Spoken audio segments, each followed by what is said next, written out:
Joining me now is a member of the Tim Scott campaign, their senior communications advisor, Matt Gorman. And Matt, Senator Scott said it himself last month. He is all in Iowa. Our poll has him in 4th place now.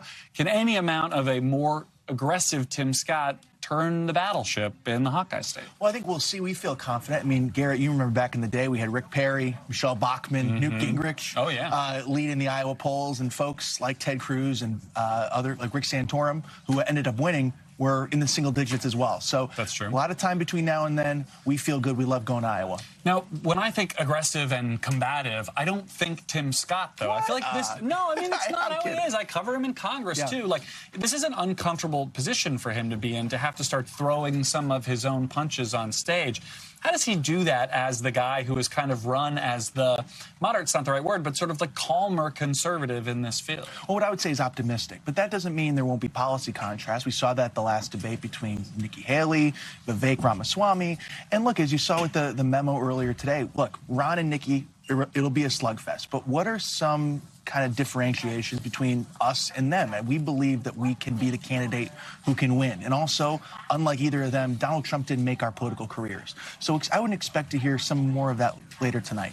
How do you start peeling away the Trump voters, though? I mean, to me, that's the thing. If 5 other candidates are scrambling for the smaller percentage of people who aren't with Trump, none of you are getting anywhere. How does Tim Scott, who you point out is not somebody who's dependent on Donald Trump for his political career up until this point, start taking some of the shine off the frontrunner and not just make this a fight for second place? Yeah, I mean, look, I was in Iowa just a couple of days ago when he talked about his contrast on abortion with Trump and Haley and DeSantis and others, too. That's an issue he's very passionate about. He hasn't been shy about going after Trump on that. And also, when it came to Israel, he stood very firmly with Benjamin Netanyahu and chastised Trump for his comments, criticizing Netanyahu at this volatile time. So he's not afraid to do it, but he's not going to do it gratuitously. If there's a real contrast that he believes in, whether it's President Trump or anybody else, he'll make that contrast. I'm glad you brought up both of those issues because I think both will come up tonight. This is the first debate since the war started between Israel and Hamas, and in our poll, something like 2% of Iowa voters said they thought that Tim Scott was best positioned to handle something like that. How do you, as a senator, as a candidate, convince folks that, yeah, there's a war on, the world's on fire, and I'm the guy? Well, he's talked a lot about how he believes standing shoulder to shoulder with Israel is important, but also how he tamped down on the anti-Semitism on college campuses. He's done a lot about that in the Senate as well. Expect to hear more tonight about Israel and how he'd react as president of the United States. But also, I think that he is going to outlay a plan of foreign policy. He believes peace through strength. Again, expect to hear more about that worldview tonight. The other issue you mentioned, which will obviously come up tonight, we've talked about it all show, is this issue of abortion. And Senator Scott's very conservative on abortion. And voters, including in places like Ohio, keep saying, you know, this is not what we want. Does any of that change? I don't think it changes his personal view, but does it change his political view about how that issue should be handled by a Republican president, by a Republican senator? Look, I think what he says is that a majority of voters do believe in some sort of 15-week standard. A majority of voters where? Like, that's not coming up in what people are voting for. Yeah, exactly. But it does come as a majority of voters do believe that is a standard. He pushed for Ron DeSantis to join him on that. DeSantis did the last debate, though I heard his campaign manager was kind of backing away from that a little bit today.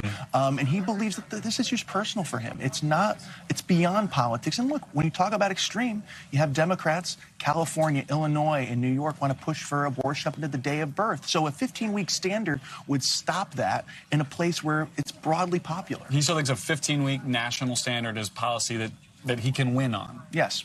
All right. I want to talk a little bit about his day job as it relates to this race. I mean, obviously, there's a lot of talk right now back in Washington about funding for Israel and for Ukraine. I mean, you talked about standing shoulder to shoulder to Israel. Congress hasn't been able to produce anything in terms of additional funding for Israel. Is that an opportunity for him to show leadership on that issue? And where does he stand on any of these bills or concepts even that have been floating around to get this done? Yeah, there's a lot of concepts, not a lot of bills, to your point. Yeah. He believes that Israel should be separate. Give them the aid, give them now.